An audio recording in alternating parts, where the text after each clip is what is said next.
Now, the last category I want to talk about is what I call the power of a good story. And what do I mean by that?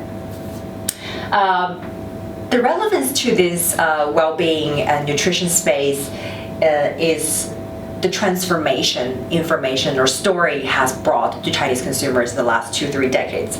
So if you think about Chinese tradition, deep tradition with well-being, health and nutrition, it was derived from the ancient philosophy of herbal medicine, of Buddhist therapy. So for someone who was brought up in China, let's say 50 years ago, they would have never heard of such things as DHA or probiotics or omega-3. But in the last, I think starting from late 80s or early 90s, some brands have come into China introducing these concepts to China. And I remember as a kid, there were a lot of ads on TV talking about the functions of DHA, in recent years probiotics and omega-3. And all of a sudden, because there isn't really a great foundation of information on those nutrients, on those nutrition, consumers are really weaved into that story, and they start to think, oh yeah, I do have a problem with digestion, I do have a problem with brain function, I want to sharpen my mental skills, for example. So they're heavily influenced by these stories created by sometimes brands, sometimes a particular expert, for example, introducing that category to them.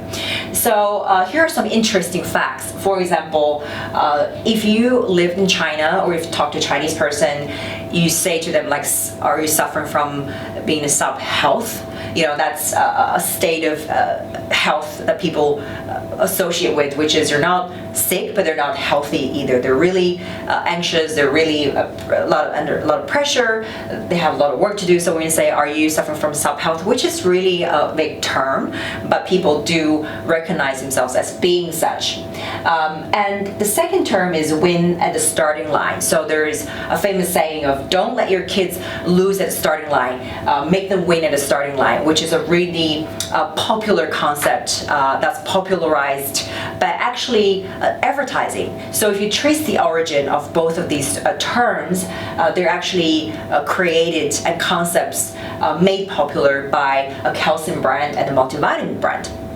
Why am I saying this? Going back to the power of interesting and good story, is people don't really have the foundation knowledge of nutrition, well-rounded scientific fact, but they do listen to stories that they find relevant to their lifestyle, and they kind of find products and nutrition that's right for them and for their children as well, based on what they're seeing in mass media. So there's the opportunity for you to, whatever nutrition you're working with, to create that story and tell that story well to Chinese consumers and to influence their buying behavior. So I've just talked about some cultural factors and human factors in China that's different from, say, Australia and some other Western countries. And I've listed 4 broad categories of factors that you can consider when you're thinking of your next product or next nutrition you want to work with for the China market. I hope that this will give you takeaways in terms of thinking of your biggest opportunities and where you can find your winning product. And that's our presentation. Thanks for watching, and if you have any questions, feel free to drop me an email, and I look forward to seeing you next time.